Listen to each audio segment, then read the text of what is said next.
प्रकृति हमें संकेत करती है, लेकिन हम लोग तो बड़े अद्भुत हैं।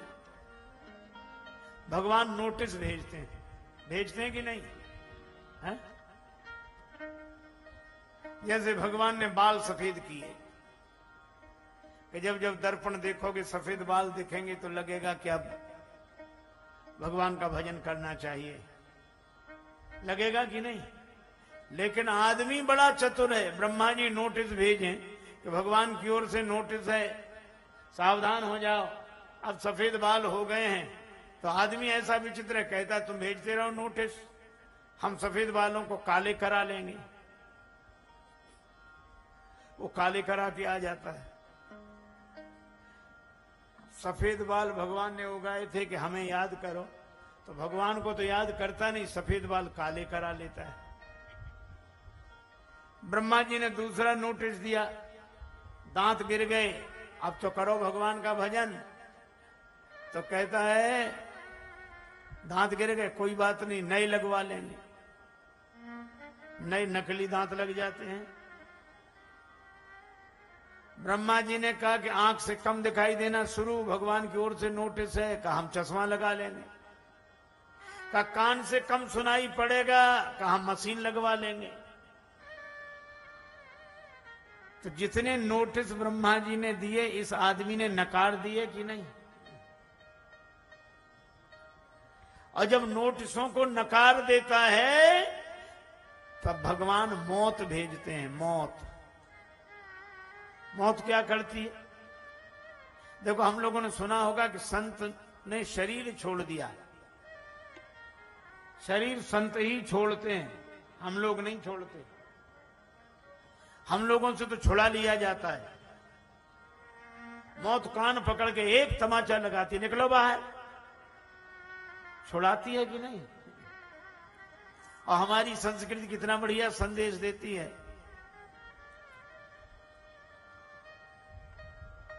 एक बात तो बताओ भाई, क्या बर्खास्त होने से इस्तीफा दे देना अच्छा है कि नहीं? तो मौत आकर बर्खास्त करे, इसके पहले ही इस्तीफा दे दो। एक दिन हमने कहा था कि ब्रह्म मुहूर्त में जागो। रात्रि के 4 पहर हैं, चारों पहर सोने के लिए नहीं होते। 3 बजे सवेरे जाग जाओ। और जो रात के चौथे पहर में जागने की आदत डाल लेता है, वो जिंदगी के चौथे पन में भी जाग जाता है। और जिसने ब्रह्म बेला ही नहीं देखी, वो ब्रह्म को क्या देखेगा?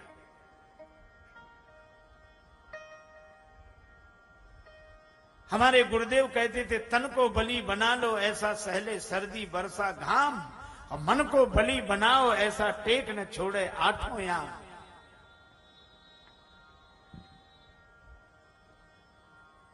मन मजबूत होना चाहिए।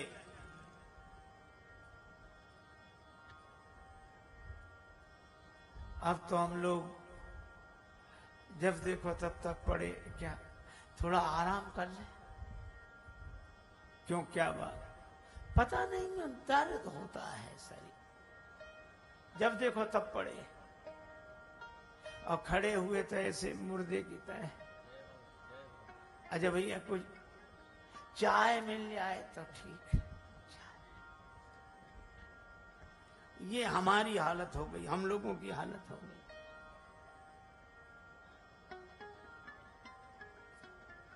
आज दुनिया की कैसी सूरत बदलती जा रही है। आज दुनिया की कैसी सूरत बदलती जा रही है, और भीम की औलाद मजनू के फसाने गा रही है। हम कहते थे जीवेम सरदा सतम पश्चेम सरदा सतम, हम 100 वर्ष तक जिएंगे, हमारा संकल्प है। अब कोई इस संकल्प की बात ही नहीं करता, अमरता की कोई बात ही नहीं करता, सब मरने की बात करता। मरे जा रहे हैं, मरे, और मरते कोई नहीं है।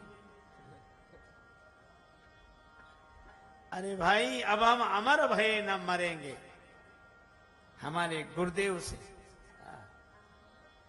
हो चाहे जैसा मौका, खाएंगे नहीं धोखा। पाया है ज्ञान ऐसा गुरुदेव से अनोखा। रास्ता मिला है पक्का, हम दौड़ते चले हैं। हम तो हमारी मस्ती में झूमते चले हैं। आदाब कर लिया बस जो राह में मिले हैं। नोटिस आ गया, बाल सफेद हैं, कह रहे हैं कान में, चेतो चेत रे गुमानी फिरिए, जन्म ना मिले माया संग ना चले। माया संग ना चले, माया संग ना चले।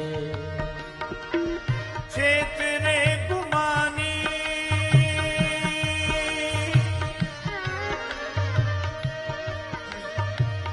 चेत रे गुमानी, चेत रे गुमानी फिरिए, जन्म ना मिले माया संग ना चले।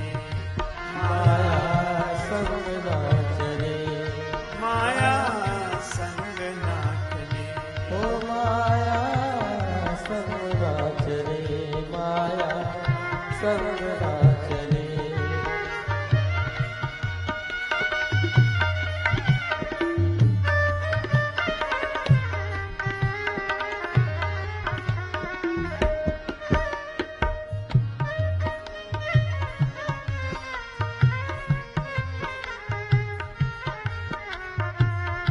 संग ना चले,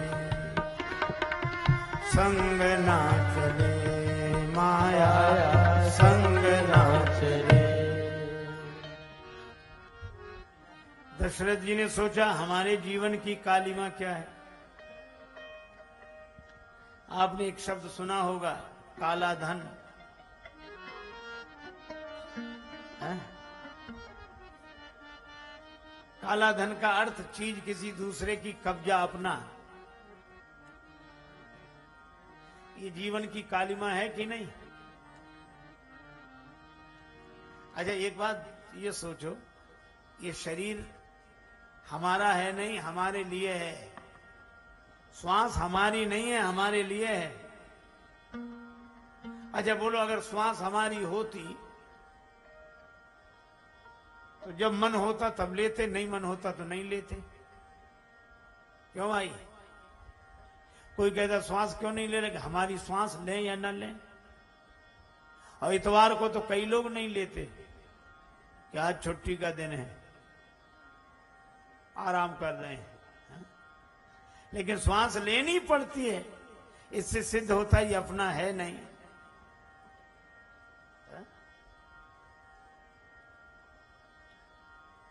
इसलिए है किसका ये, यह पता लगाओ। का भगवान का है। तन मन धन सब तेरा, प्रभु सब कुछ है तेरा। तेरा तेरे अर्पण क्या लागे मेरा। है सब भगवान का, लेकिन सच्चाई से बोलना, कब्जा किसका है? हमारा। हमने भगवान की चीज पे अपना नाम लिख रखा है। जिस कविता में कवि का नाम न हो तो लोगों को बड़ी सुविधा रहती है। अब तो इतने हिम्मतवर लोग हो गए कि कवि का नाम एक तरफ करके अपना नाम लगा लगा के बोलते हैं।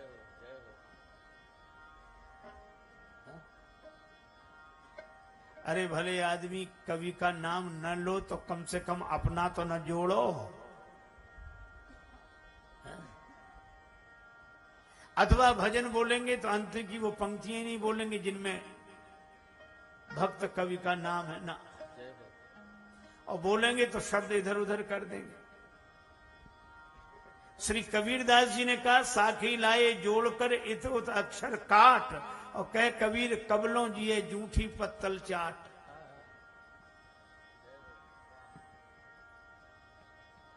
लेकिन भगवान का मजा दूसरा है। भगवान ने ये दुनिया बनाई पर कहीं अपना नाम नहीं लिखा, और नाम लिखा तो इस कलाकारी से लिखा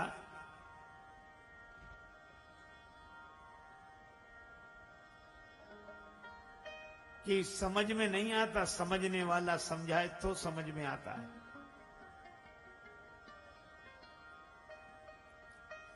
भगवान ने नाम लिखा नहीं तो लोगों ने अपना अपना नाम लिख लिया। ये घर मेरा, परिवार मेरा, ये मेरा, ये मेरा। और मुझे लगता है यही कालिमा है इस जिंदगी की। तो जिसका है उसी को सौंप दो।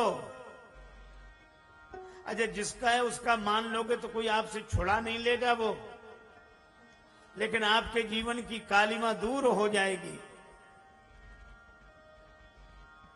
सौंप दो। राम जी का है, राम जी को सौंप दो। यह विचार करके दशरथ जी गए गुरु जी के पास। गुरु जी से कहा कि हम राम जी को राज्य पद पर बिठाना चाहते हैं। का विचार उत्तम है, पर अब देर मत करो। बेगी विलंब न करिए नृप, बेगी विलंब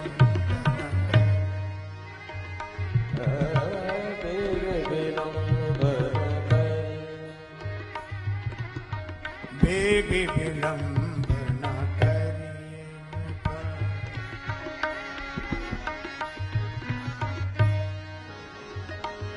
साजिए सबई समाज, सुदिन सुमंगल तबई जब राम होई जुगराज। बेगी विलंब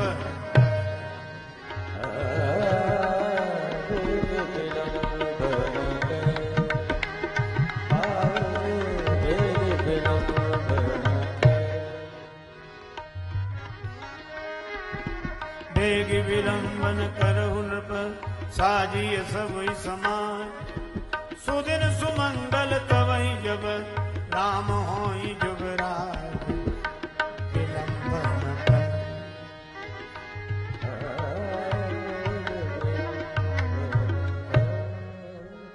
अब देर मत करो। अच्छा विचार है, राम जी को युवराज पद पर बिठाओ। गुरुदेव ने कोई मुहूर्त नहीं खोजा। दशरथ जी तो कहते रहे कोई मुहूर्त बता दो। गुरु जी ने कहा यह समय अच्छा है। राम जी को सब कुछ देने की बात मन में आई है तो समय अच्छा है।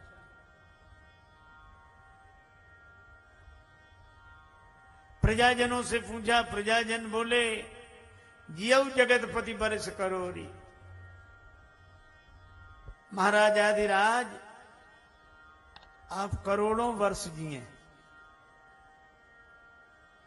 क्या कहा? करोड़ों वर्ष जिए। आपने बड़ा सुंदर विचार किया है। इससे हम लोगों का ही मंगल नहीं होगा।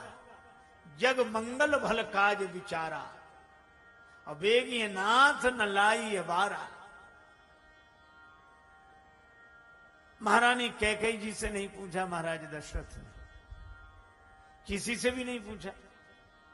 वे तो महारानी कैकेयी जी को सरप्राइज देना चाहते थे। हम जाएंगे शाम को तब हम बताएंगे, पर बीच में ही कुछ का कुछ हो गया। इसलिए जो आपका आत्मीय हो सबसे पहले उसे बताओ, नहीं तो ये मंथरा जैसे लोग महाराज इतनी जल्दी फोड़ देंगे उसे आपके विरुद्ध। ये कम प्रतिभावान नहीं होते भड़काने वाले।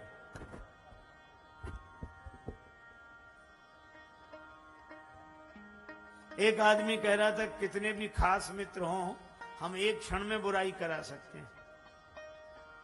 हमने हाथ जोड़कर कहा कि प्रणाम है आपको। उन्होंने एक मंत्र दिया था हमें, हमने तो प्रयोग नहीं किया, हम आपको बता रहे हैं, आप भी मत करना।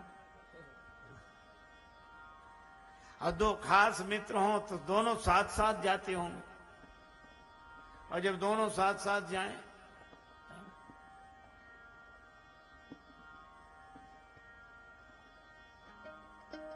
अच्छा, दो मित्र खास खास हों तो दोनों साथ साथ रहेंगे, और दोनों साथ साथ जा रहे हैं, उसमें से एक को बुलाओ तो दोनों ही आएंगे। कहा भाई साहब आप जरा रुक जाओ, इनसे ही काम है। और बुलाकर वो कहे क्या बात, बोलो बोलो, कान में कहना कुछ खास बात। और उसके कान के पास मुंह ले जाकर कुछ नहीं, होंठ हिला दो दो चार बार ऐसे ऐसे, बस इतने में ही काम बन गया। उसका मित्र पूछेगा क्या कहा उसने, तो कुछ कहा हो तब तो वो बताए। कुछ नहीं कहा। अरे ऐसा कैसे हो सकता है कि बुलाया हमारे सामने और कहा कान में कहेंगे, कहते कुछ नहीं कहा। नहीं सचमुच नहीं कहा। नहीं नहीं ऐसा हो ही नहीं सकता। अरे आपकी कसम कुछ नहीं कहा। तो वो क्या कहेगा, बताओ या मत बताओ पर कसम मत खाओ। बोलो हो गई बुराई की नहीं, और कितनी तगड़ी बुराई होगी, मित्रता टूट जाएगी। इसीलिए मैं आपसे कहता हूं कि मंथरा जैसे चरित्र वाले व्यक्तियों से बचना। जब भरत ऐसे महात्मा को जन्म देने वाली माता कैकेयी का भी मन बदल दिया, तो हम आप किस खेत की मूली हैं।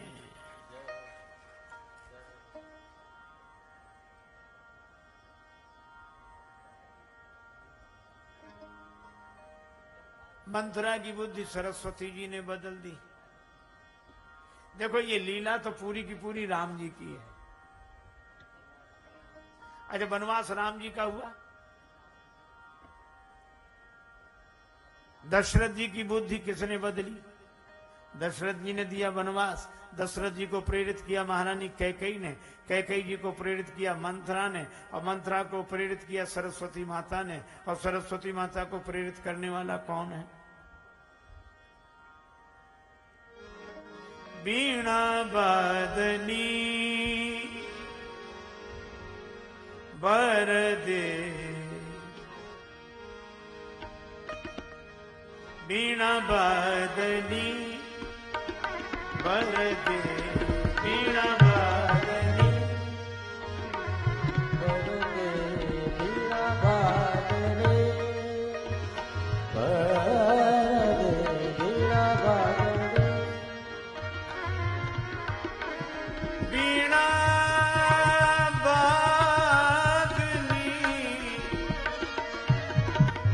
वीणा वादनी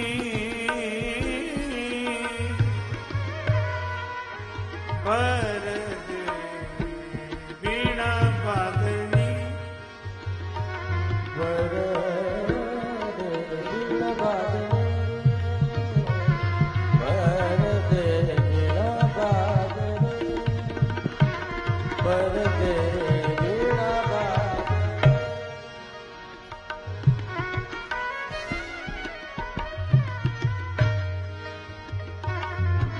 प्रिय स्वतंत्र नो अमृत मंत्र नो भारत में वरदे, वीणा वादनी वीणा वादनी वीणा वादनी। वीणा वादनी वरदे, वीणा वादनी, वीणा वादनी, वीणा वादनी।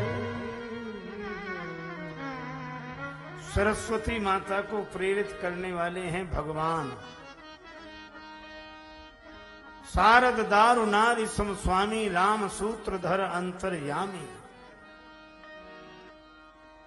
तो राम जी ने प्रेरित किया सरस्वती जी को, सरस्वती ने प्रेरित किया मंथरा को, मंथरा ने प्रेरित किया महारानी कैकेयी को, कैकेयी जी ने प्रेरित किया दशरथ जी को।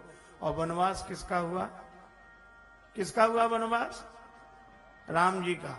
और शुरुआत कहां से हुई थी, राम जी से। तो राम जी के बन जाने में राम जी कारण है कि कोई और है।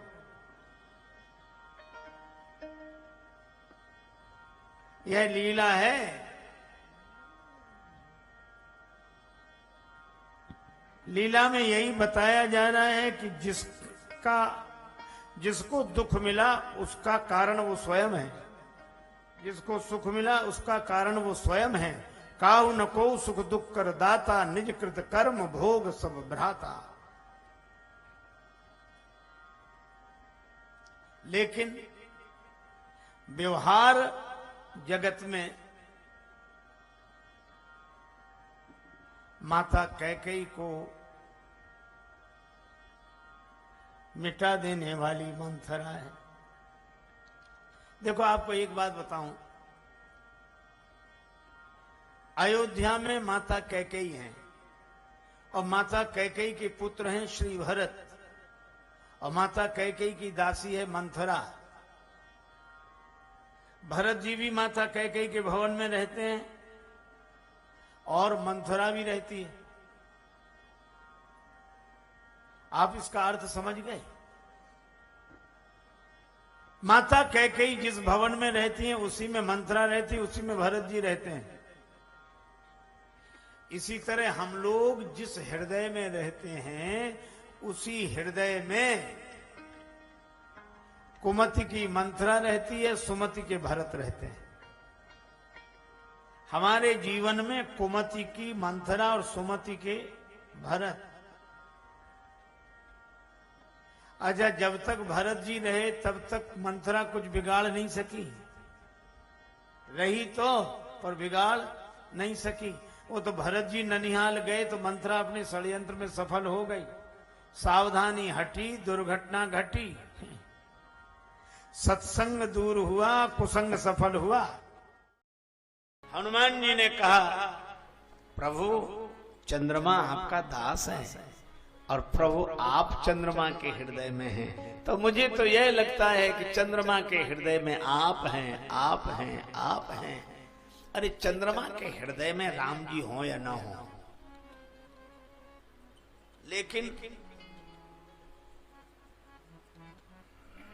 हनुमान जी के हृदय में राम जी है। जासु हृदय आगार, बसही राम सर चाप धर। हृदय में है तो चंद्रमा में है कि नहीं, ये इस झंझट में मत पड़ो। कहीं ऐसा ना हो कि विद्यालय में पढ़ रहे हो और प्रश्न आ जाए कि चंद्रमा में नीलिमा क्या है और कोई रामचरितमानस का दोहा लिखावे।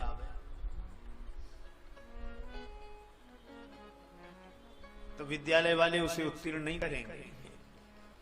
चंद्रमा में हो राम जी ना हो ये बात अलग है, लेकिन इससे पता लगता है हमारा हृदय कैसा है। हृदय की सूचना है यह। हनुमान जी के हृदय में राम जी हैं, इसलिए उनके लिए सब जगह राम जी हैं। मैं भी आपसे यही कह रहा हूं, भक्ति बिल्कुल व्यक्तिगत है, तथ्यगत नहीं है। भक्ति भावगत है। उसके हृदय में भगवान है तो उसके लिए सब जगह भगवान है। श्री हनुमान जी को सर्वत्र राम जी दिखाई देते हैं और इसी तरह भरत जी को भी सब जगह। निखाद राज में लक्ष्मण जी, राम घाट में राम जी और स्वर्ण बिंदुओं में श्री सीता जी का दर्शन श्री भरत जी को होता है। मैं भी आपसे कहता हूं, अगर भगवान हृदय में बैठे हों, हृदय में बैठे तो सबके हैं, कोई ऐसा नहीं जिसके हृदय में भगवान ना हो। लेकिन घट घट साई रमि रहा, सूनी सेज न कोय, बलिहारी व सेज की जा घट पर घट होय। और इसीलिए जिसके हृदय में भगवान प्रकट हो जाते हैं उसे सब जगह सिय राम मैं सब जग जानी, सिय राम मैं सब जग जानी।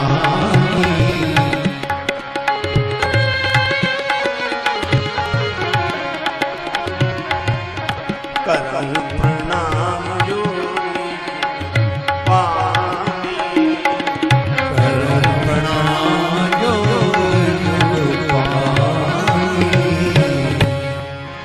श्री भरत जी चले, निखाद राज के साथ चले।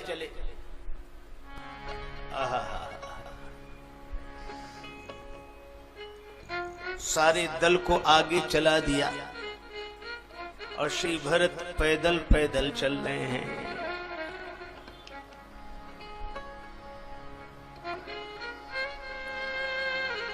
झलका झलक पाया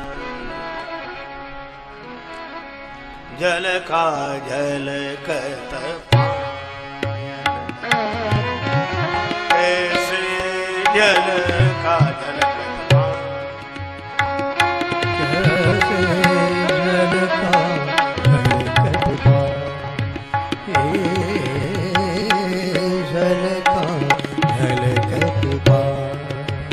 पंकज घोष ओस तन जैसे झलका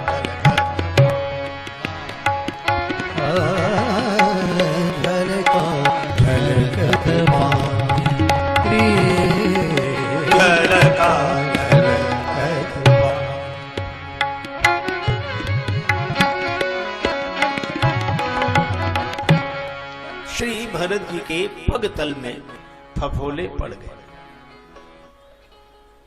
फफोले फूटते हैं, बहते हैं। श्री भरत राम, श्री सीताराम यही सोचते हैं कि इसी मार्ग से भगवान गए, निरावरण चरण गए। उन्हें जो पीड़ा हुई होगी उसका अनुभव मैं अब कर पा रहा हूं। शाम को लोगों को पता लगा कि आज श्री भरत पैदल आए, क्योंकि भरत जी की साधना में जीवन का, भक्ति का दर्शन है। श्री भरत जी की साधना में भक्ति का दर्शन है, प्रदर्शन नहीं। कोई नहीं देख सका कि कब भरत पैदल चले। किसी को दिखाने की आवश्यकता भी नहीं है।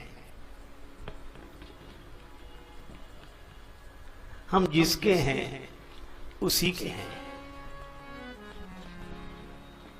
तुलसी हुलसी हुकसी को जाने ये पीर, कह जाने दिल आपना, कह जाने रघुवीर। प्रभु जानते हैं। श्री भरत भाव से भरे हुए प्रेमाश्रु बह रहे हैं, रोमांच तन में है और हृदय में श्री सीताराम और वाणी में श्री सीताराम नाम। कहत भरत तीसरे पहर कह कीन प्रवेश प्रयाग, कहत राम सिय राम सिय उमगी उमगी अनुराग। लेकिन जब तीर्थराज प्रयाग को श्री भरत जी ने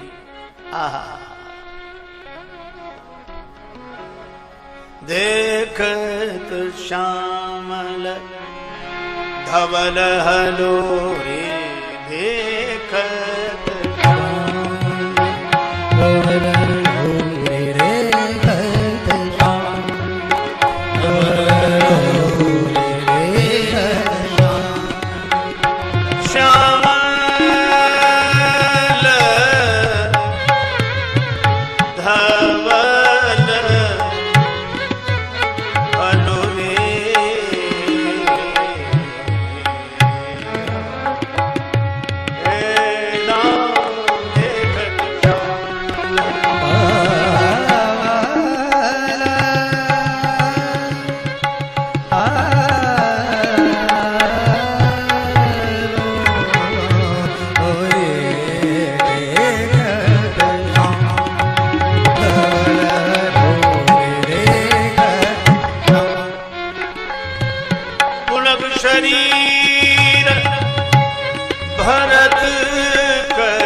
श्री गंगा जमुना जी का दर्शन करके श्री भरत जी के हाथ जुड़ गए और धरती पर लकड़ी की तरह गिर गए। श्री भरत देखत श्यामल धवल हलो, धन्य है। मैं कहता हूं प्रयागराज हम लोग प्रायः जाते हैं, माघ मेला में जाते हैं। क्यों भैया जाते हैं? अच्छा, अभी जाएंगे भी। कुंभ मेला आ रहा, प्रयाग का दर्शन हम लोग करते हैं। लेकिन मैं आपको एक बात बताऊं, प्रयाग का दर्शन तो बहुतों ने किया होगा, लेकिन जैसा प्रयाग का दर्शन श्री भरत जी ने किया वैसा शायद किसी को हुआ हो। श्री भरत जी ने तो गंगा जी की धवल धारा देखकर, जमुना जी की श्याम धारा देखकर, जमुना जी की श्याम धारा देखकर उन्हें राम जी का दर्शन हुआ, और गंगा जी की धवल धारा देखकर श्री सीता जी का दर्शन हुआ, और श्री सीताराम के रूप में सीताराम सीताराम कह के भरत जी लकड़ी की तरह धरती पर गिर गए। यह है भक्ति की दृष्टि।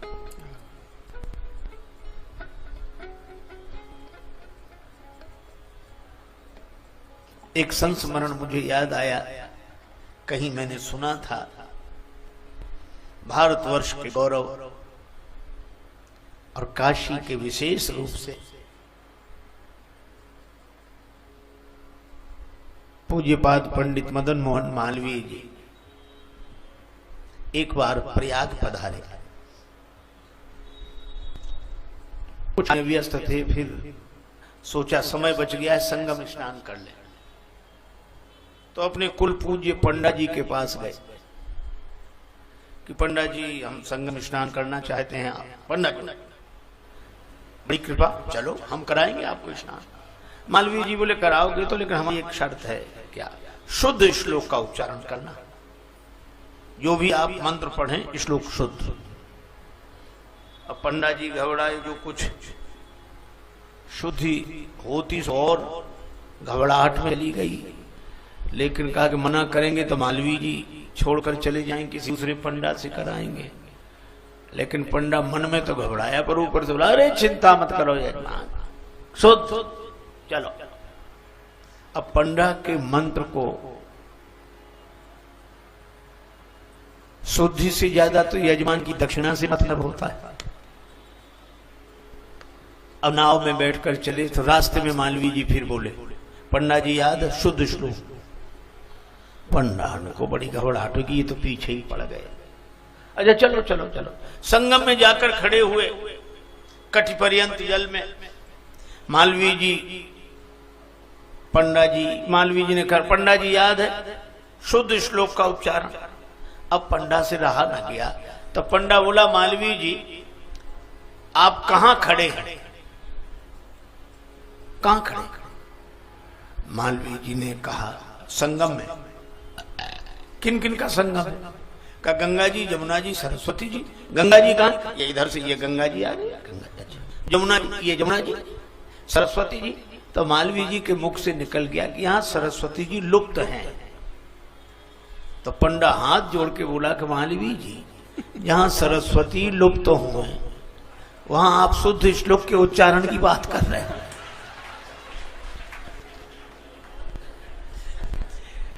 मालवीय जी इतने प्रसन्न हुए, खिलखिलाकर हंसे कि क्या युक्ति है। तो पंडा की अपनी दृष्टि है आपको देखने की, लेकिन भगवत भक्ति भूषण श्री भरत जी की अपनी दृष्टि है।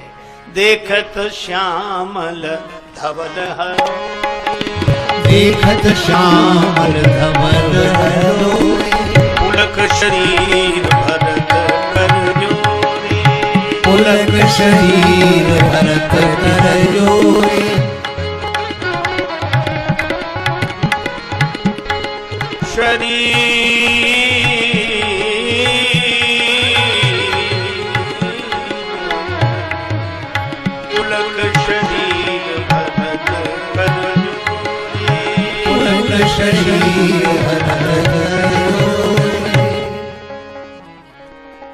तीर्थराज प्रयाग ने कहा मांग लो। तात भरत तुम सब विधि साधु। अब ये वाक्य बड़ा अद्भुत है। श्री भरत जी से प्रयागराज कहते हैं कि भरत जी आप सब तरह से साधु हो, सब तरह से। हाँ ये भैया साधु तो हमने सुने ही, सब तरह से साधु। यहां तीन धाराएं हैं, गंगा जी, जमुना जी, सरस्वती। राम भक्ति जहां सुरसरी धारा, और जमुना जी विधि निषेधमय कलिमल हरणी कर्म कथा रविनंदनी वर्णी और सरस्वती जी ज्ञान की सरसई ब्रह्म विचार प्रचारा। तो मानो गंगा जी ने कहा कि भरत तुम भक्ति की दृष्टि से साधु हो, यमुना जी ने कहा कि तुम धर्म की दृष्टि से साधु हो, और सरस्वती जी ने कहा कि श्री भरत तुम ज्ञान की दृष्टि से साधु हो। तो तीर्थराज प्रयाग ने कहा तात भरत तुम सब विधि साधु हो। तुम्हारे जैसा भक्त नहीं, तुम्हारे जैसा धर्मात्मा नहीं, तुम्हारे जैसा ज्ञानी नहीं, लेकिन मांग लो। चार ही पदार्थ भरा भंडारू, हमारे यहाँ कोई कमी नहीं है, चार पदार्थ भरे हैं, धर्म अर्थ काम मोक्ष, मांग लो। पर धन्य भरत जी कहते हैं अर्थ न धर्म न काम रुचि, गति न चहो निर्वाण, जन्म जन्म रति राम पद, यह वरदान ना।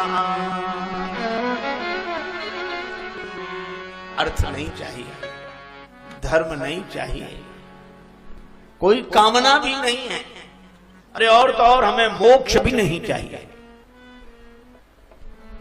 मोक्ष नहीं चाहिए ना, तो जन्म चाहिए, हाँ तो अगले जन्म में मोक्ष चाहिए, नहीं नहीं, जन्म उसके बाद फिर जन्म और जन्म के बाद फिर जन्म, तो इतने जन्म क्यों?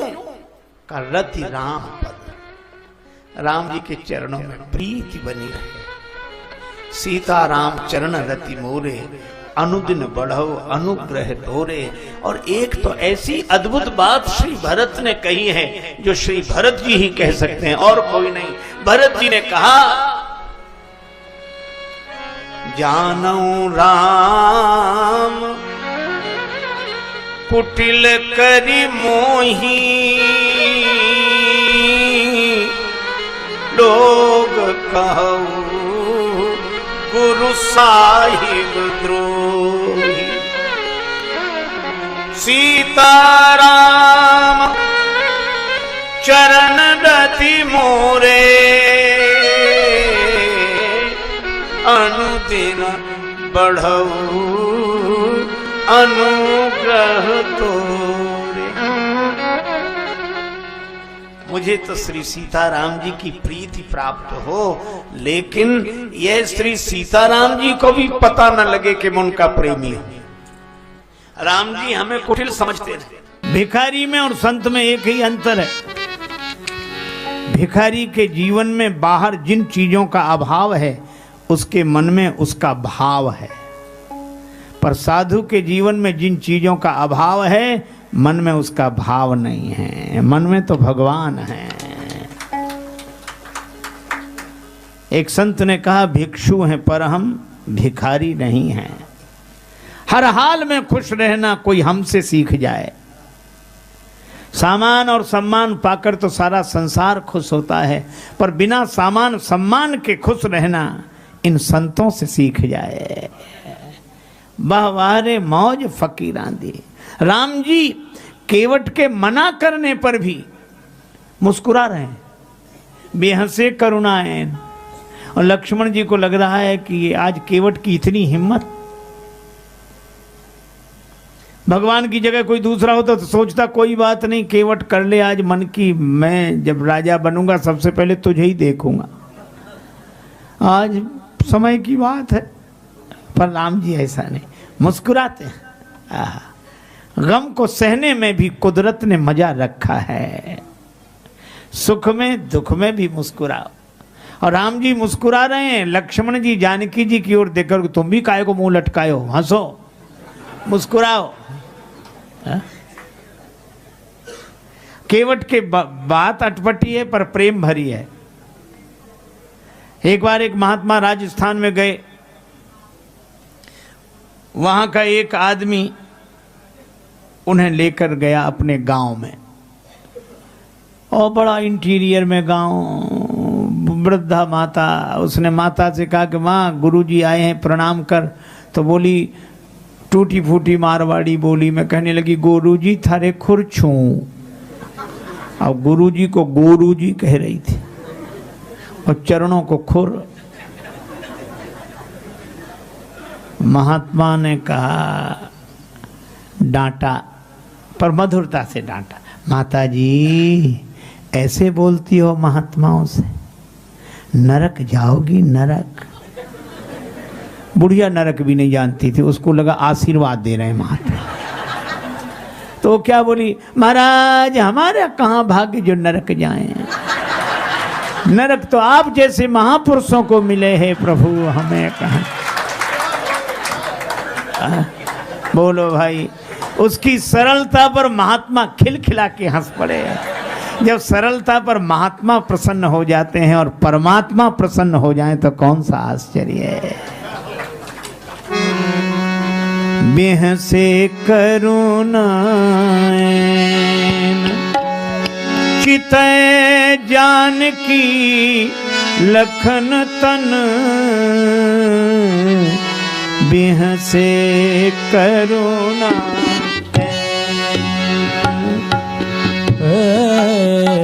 बेह से करुणा चितय जानकी लखन तन, बेह से करुणा। केवट के मांग की चौपाई,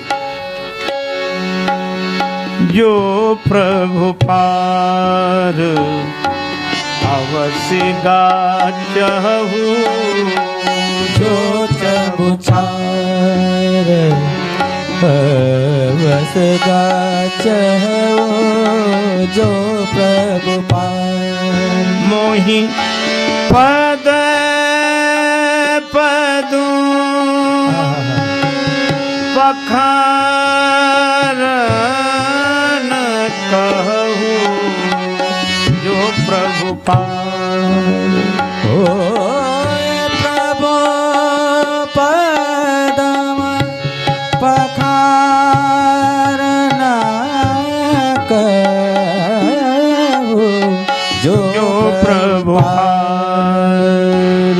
अवश्य गाचहु, जो प्रभु पार। जो प्रभु पार पार पार, जो प्रभु पार पार पार, जो प्रभु पार पार पार। हे प्रभु, अगर पार जाना हो तो मुझे चरण धोने के लिए कहो। भगवान ने सोचा बहाने से काम बन जाए तो अच्छा। बहाना बनाते हुए बोले, सोई करु जेहि तव नाव न जाई। बोले केवट, तो वही कर ले जिससे तेरी नाव न जाए, बच जाए।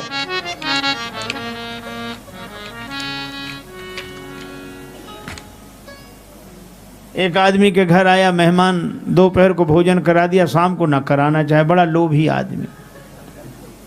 अपने बेटे से बोला कि हम जब मेहमान के पास बैठे हो तो शाम का भोजन पूछने आना क्या बने। बेटा पूछने आया, मेहमान बगल में। शाम को पिताजी भोजन क्या बने, दाल क्या बने, साग का क्या बने। वो आदमी बोला, शाम को फिर भोजन, थोड़ी देर पहले तो मेहमान के साथ भोजन किया ही था। है? शाम को फिर भोजन कर, हम कोई राक्षस हैं? मेहमान से पूछ लो, अब मेहमान भोजन करे तो राक्षस। मेहमान ने भी कह दिया कि नहीं नहीं, शाम को इच्छा नहीं है।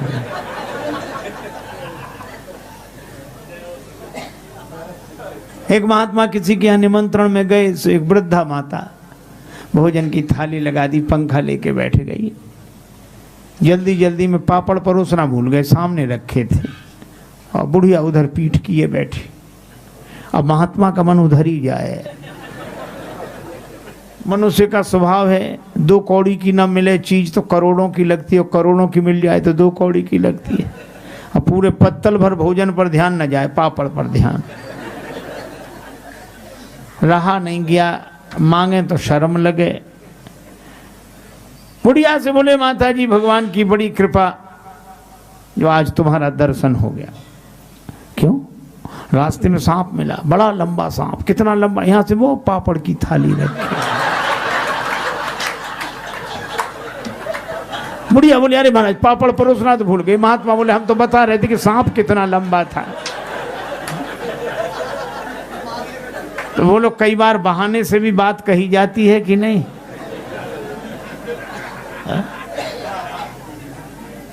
लेकिन बहाने सब जगह काम नहीं आते। एक आदमी के घर आया मेहमान जाए नहीं, पति ने पत्नी से कहा कि मेहमान नहीं जाता, बोले और खिलाओ पिलाओ स्वागत करो, काहे को जाएगा वो। अच्छा का मजाक मत करो। पत्नी बोली एक उपाय है, बुखार हो, मेहमान हो, जुखाम हो, ज्वर जुखाम और पाहुना, इनका एक उपाय लंगन दे दो तान के, फिर न वापस आए। तो उसको लंघन कैसे दें भाई? वो घर में भोजन बने तो उसको कैसे ना दें? बोले आज मत बनाओ। करना बने इसका कारण, बोले लड़ाई। लड़ाई हम लोगों में होती नहीं कि झूठी लड़ाई कर लो। अब पति ने डांटना शुरू किया, पत्नी ने रोना शुरू किया। पत्नी बोली मुझे ही डांटते रहते हो, आज मैं भोजन ही नहीं बनाऊंगी। पति बोला मत बनाना। अब मेहमान ने सुना कि जब इन्हीं को नहीं मिल रहा है तो हमें। सो उसने अपना थैला उठाया, पति पत्नी भीतर से देख रहे, थैला उठा के गया। पति बोला पत्नी से कि काहे को रो रही हो, हम तो झूठा डांटा था, कोई सच्चा थोड़ा ही। तो पत्नी बेचारी चुप हो गई कि मैं भी तो झूठे ही रो रही थी, सच थोड़ा ही रो रही थी। संयोग की बात तब तक मेहमान फिर हाजिर हुए, हम भी तो झूठे ही गए थे, कोई सच्चे थोड़े ही गए थे। तो कई बार बहाने से भी बात बनती नहीं। केवट बोला साफ साफ कहो। और भगवान प्रेम पराधीन है। प्रबल प्रेम के पाले पड़कर प्रभु का नियम बदलते देखा। प्रभु का नियम बदलते देखा। अपना मान टले टल जाए, अपना मान टले टल जाए।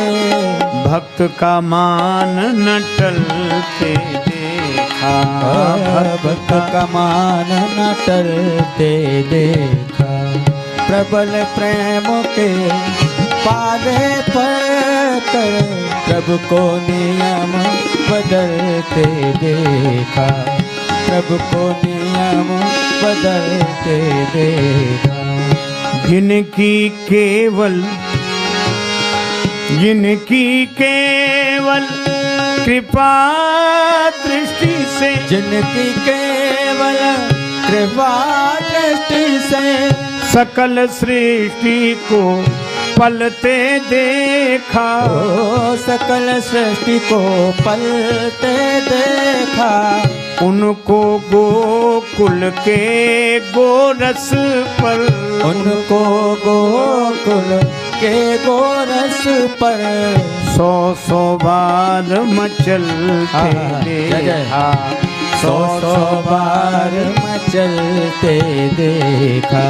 प्रबल प्रेम के पाले पड़कर प्रभु का नियम बदलते देखा। प्रभु का नियम बदलते देखा। भगवान ने भी केवट से कह दिया, कृपा सिंधु बोले मुस्काई, सोई करु जेहि तब नाव न जाई। पर केवट बोला सोई करू नहीं, साफ साफ कहो। तो भगवान क्या बोले, बेज्ञानी जल पाए पखारो। बेज्ञान जल पाए पखारो। होत विलंब उतारो पारो। होत विलंब उतारो पारो।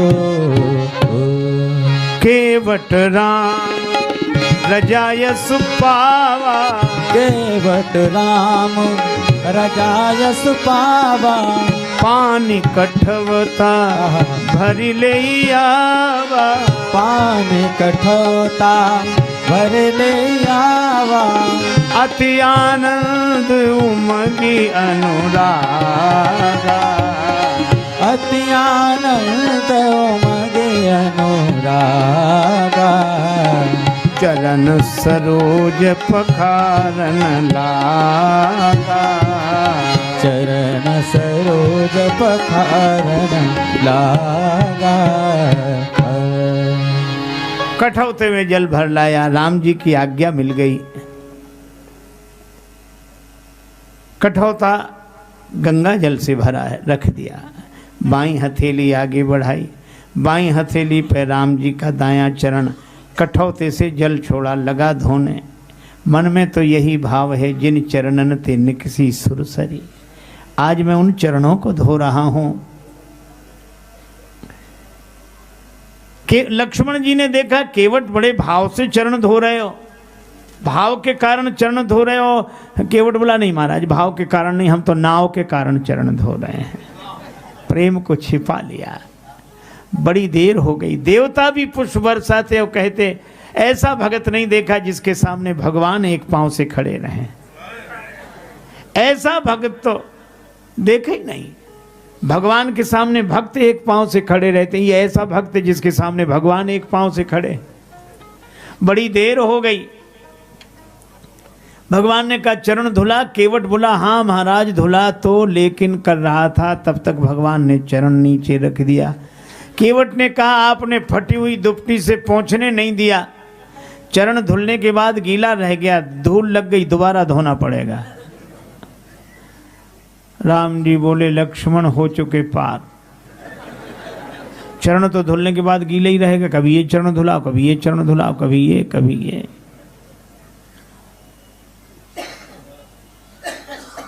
भगवान ने कहा हम एक पांव से कब तक खड़े रहें। केवट ने कहा जिन विचारों के एक पांव होते हैं वे भी खड़े रहते, लाठी का, दीवाल का, वृक्ष का सहारा ले लेते हैं। इसलिए गौतम तिय तारण अधम उदाहरण है, प्रेम से पगों को पखारन मोह दीजिए। धोए चरण को बिनु पहुँचे धरणी में धरो, लागी रज फेर भ्रम दुगुन ना कीजिए। रेखन में जड़े कण केते देख देख धोऊं, आप एक पगते खड़े याते न खीजिए। और चाहो अवलंब तो विनीत जू विलंब बिनु, नाथ मेरे माथ पे सो हाथ धर लीजिए। भगवान ने केवट के माथे पे हाथ रखा, वैसे बरसी सुमन सुर सकल सिंहाही, बरसी सुमन सुर सकल सिंहाही, बरस सुमन सुर सुर सकल सकल सिंहाई,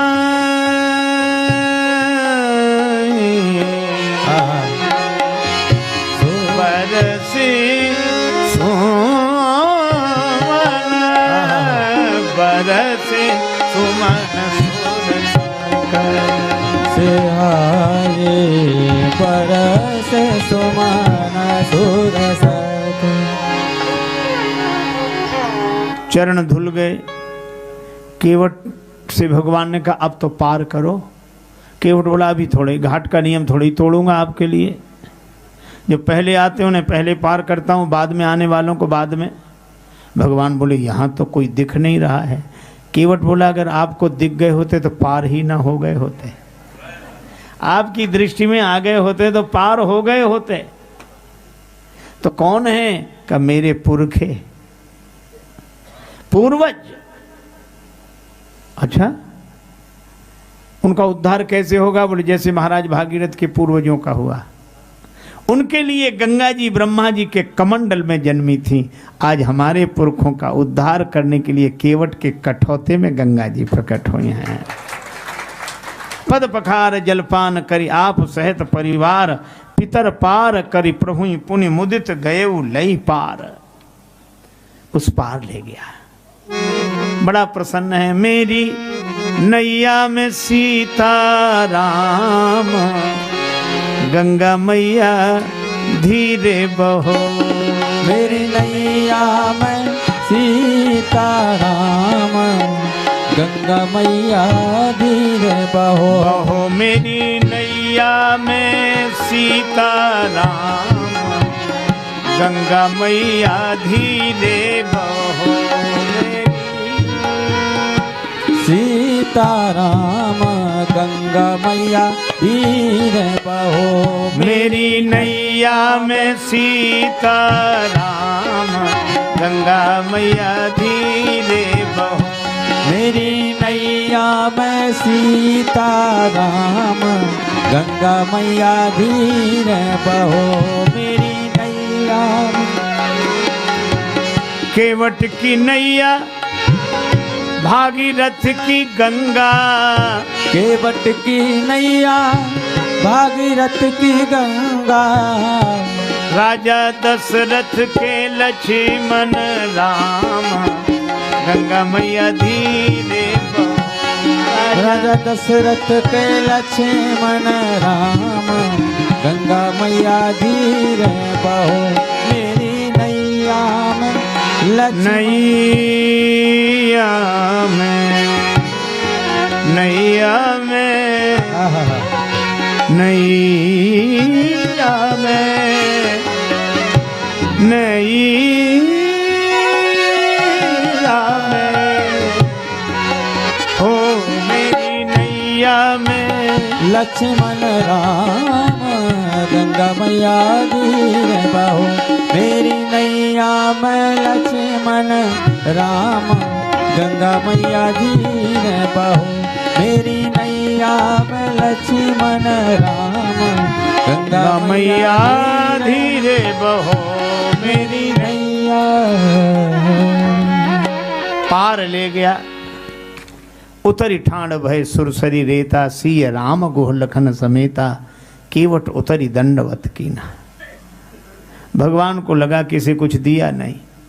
लक्ष्मण जी बोले और क्या दोगे, चरण धुला लिए। राम जी बोले लक्ष्मण धीरे बोलो, नहीं उतराई की कौन कहे चरण धुलाई और देनी पड़ेगी, वो भी तो हम लोगों ने अपने मतलब से ही धुलाए हैं।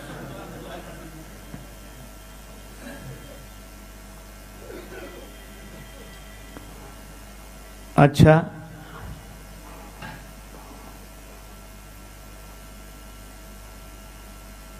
पर दें क्या, हमारे पास कुछ देने को नहीं।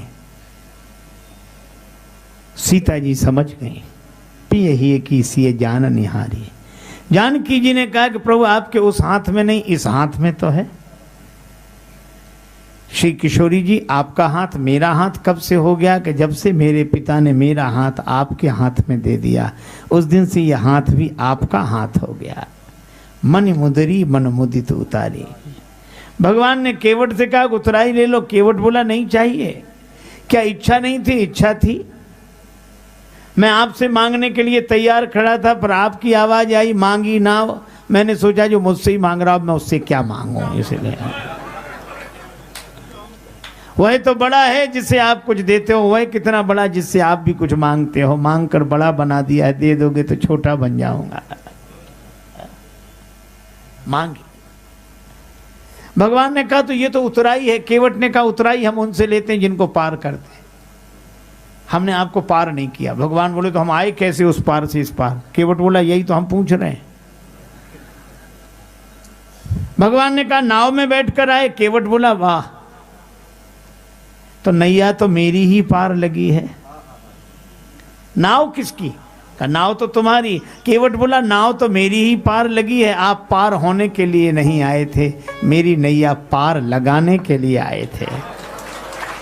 आपने चरण रख दिया, मेरी नैया पार लग गई। उतराई तो मुझे देनी चाहिए, दे नहीं सकता तो ले कैसे लूं? और केवट ने कहा कि इसलिए भी नहीं ले रहा हूं, जाति वाले अलग कर देंगे। मैं गंगा तट का माझी हूं, तुम भव सागर के केवट हो। मैं इस गंगा के तीर में हूं, तुम उस भव सरिता के तट हो। मजदूर कहीं मजदूरों से मजदूरी लेते हैं भैया, मल्लाह कहीं मल्लाहों से मल्लाही लेते हैं भैया। अपने को ऋणी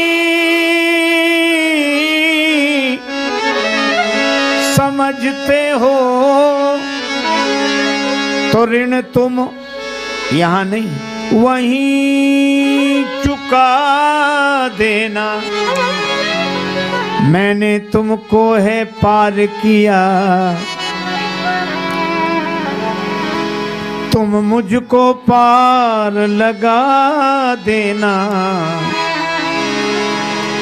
सोई चरण केवट धोयली ने तब हरि नाम चलाई। भज मन राम चरण सुखदाई। भजे मन राम चरण सुखदाई।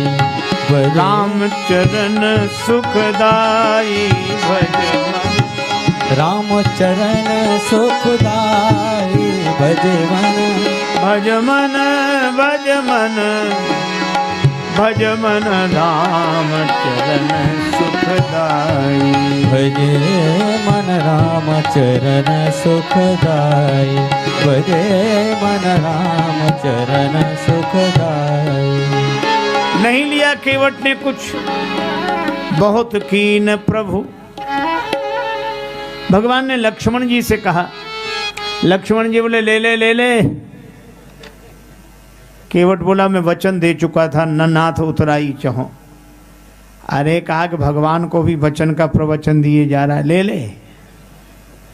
केवट बोला क्षमा करें लक्ष्मण जी महाराज, हमारा वचन आपके बाण की तरह नहीं जो धनुष पे चढ़ तो जाता, बिना चले उतर जाता है। लक्ष्मण जी ने कहा कि ये वचन कौन सा बाण से कम है, प्रभु आप ही करो इससे बात। बहुत कहा पर केवट बोला नाथ आज मैं काह न पावा, मिटे दोष दुखदारी दावा। पूर्वज पार हो गए, पितृदोष मिट गया, मेरी अटपटी बातों पर आप मुस्कुराए तो दुख मिट गया। आपने मुझसे नाव मांगी तो मेरी दरिद्रता मिट गई, गरीबी मिट गई। मिथिला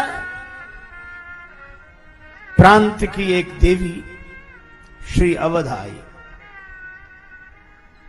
जनकपुर क्षेत्र की रहने वाली थी। वह भक्तिमती देवी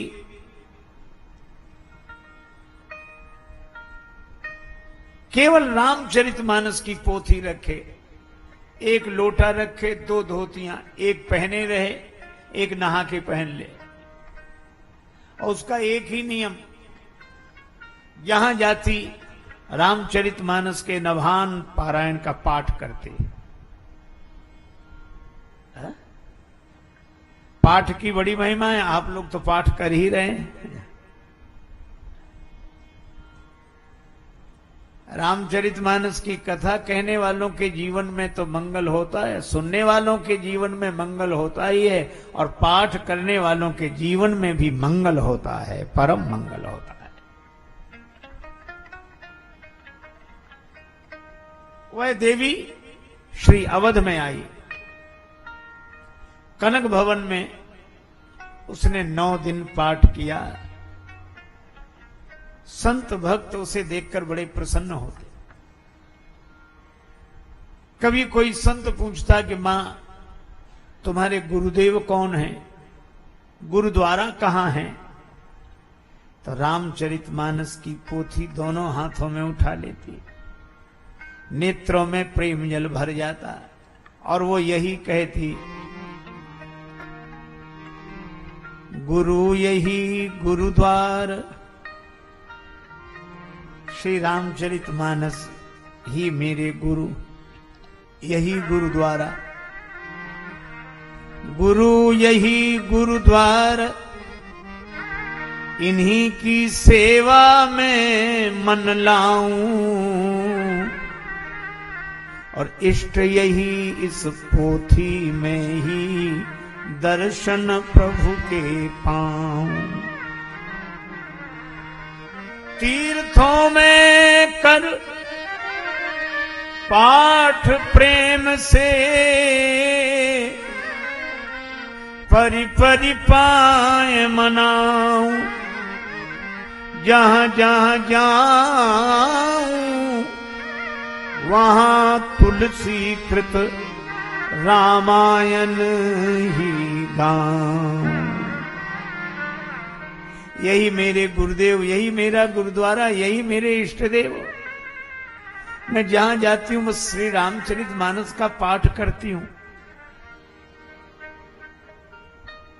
यही मेरे सर्वस्व। लोग बड़े प्रसन्न होते, संत भक्त सब प्रसन्न होते।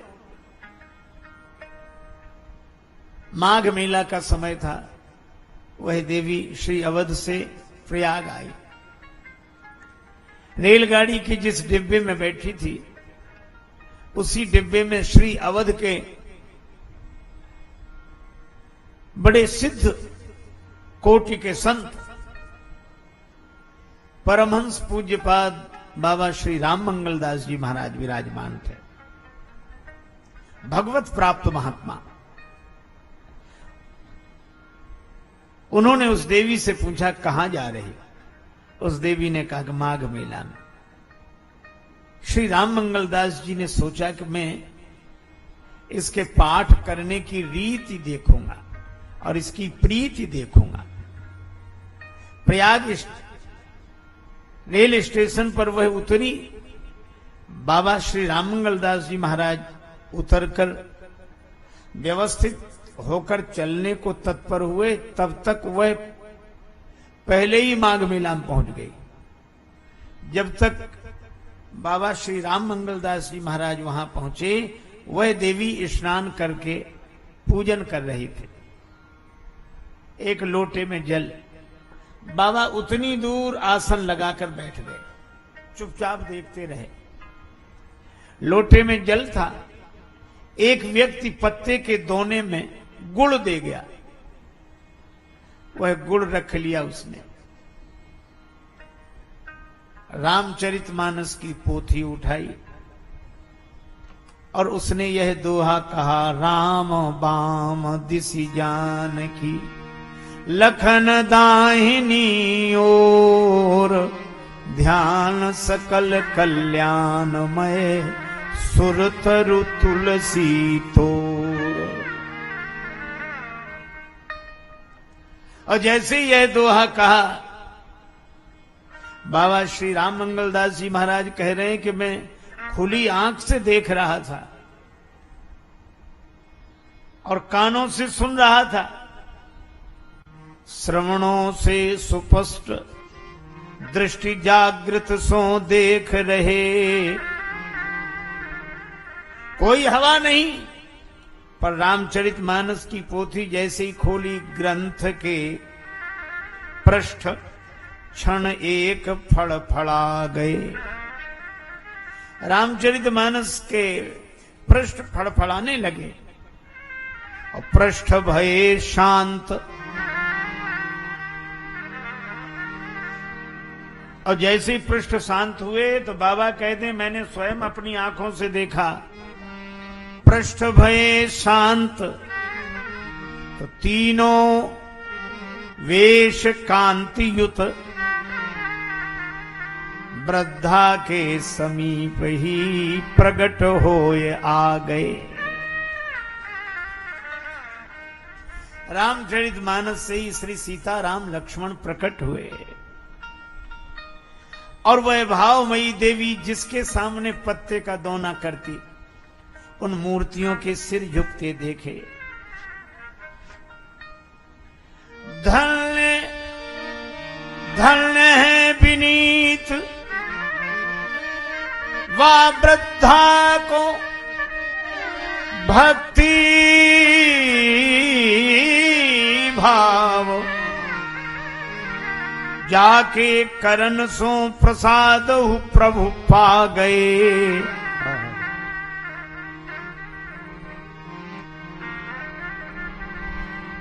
करके प्रणाम माथ दीनों मही में टेक, एक साथ ग्रंथ में स्वरूप सब समा गए।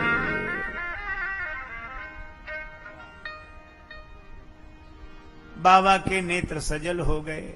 अब बाबा के मुंह से निकला, बक्ता बनी बनी के सृजे कितनों ने धन धाम, ऐसे प्रेम इनको मिलत रामायण में राम।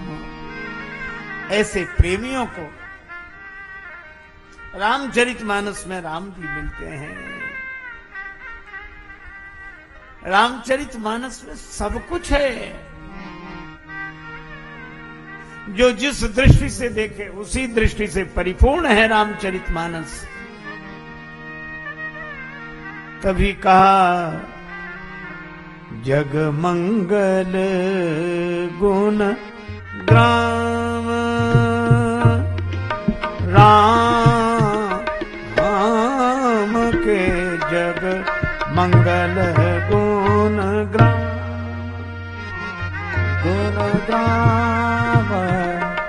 राम के जग मंगल गुण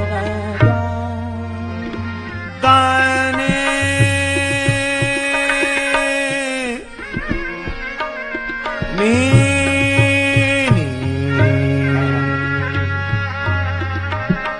दानी मुकुति धन धर्म धाम के जग मंगल गुण गान।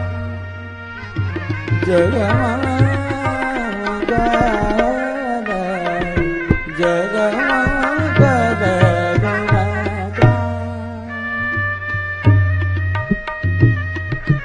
मंगल गुण ग्राम राम के गुण ग्राम गुण ग्राम गुण ग्राम गुण ग्राम ग्राम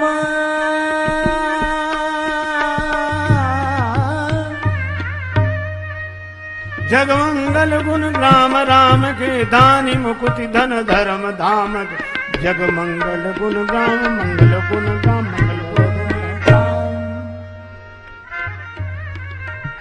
भगवान के गुण समूह जगत का मंगल करने वाले हैं। इसलिए रामचरितमानस को ही अपना सर्वस्व समझो।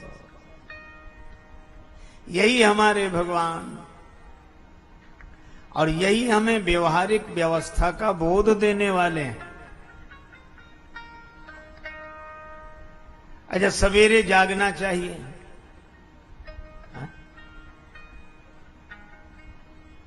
सूर्योदय के पहले जागना चाहिए।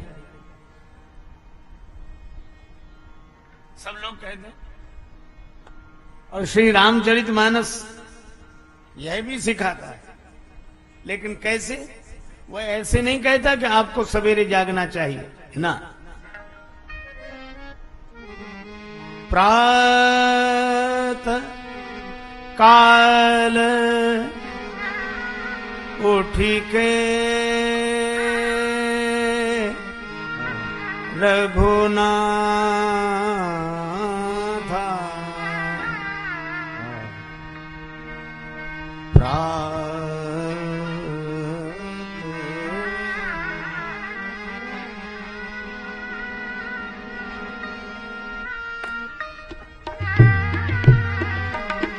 प्रातः काल उठी के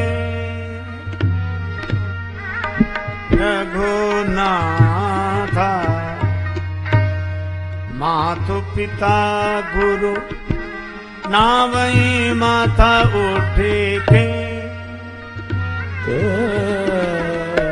प्रातः काल उठी के रघुनाथ प्रातः काल उठी के मातु पिता गुरु नावई माता उठी के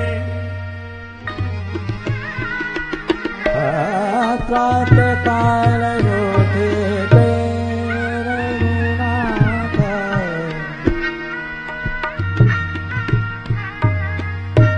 प्रातः काल उठ गए रघुनाथा मातु पिता गुरु नावई माता उठ के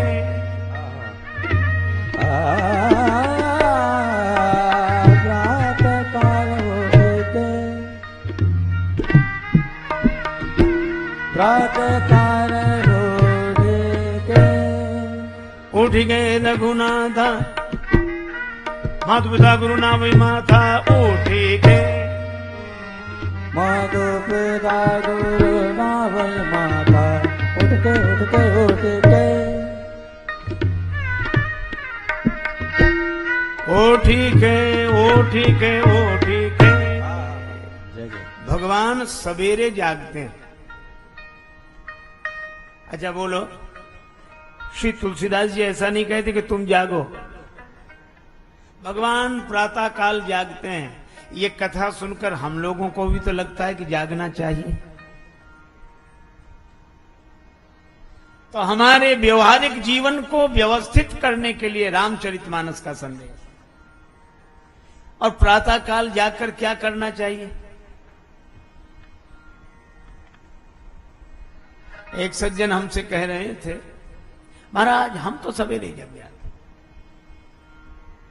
सवेरे नींद ही नहीं आती, हम सवेरे ही जग जाते। बड़ी अच्छी बात है, सवेरे जग जाते हो। क्या करते हो जगने के बाद?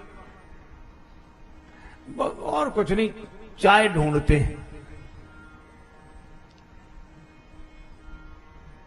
किसी से कहा भैया अरे अब इस समय चाय थोड़ा सवेरा होने दो, दूध नहीं तो कल ही मंगा के रख लेते, फिर थोड़ा बहुत तो मिल ही जाएगा, अपना बना के।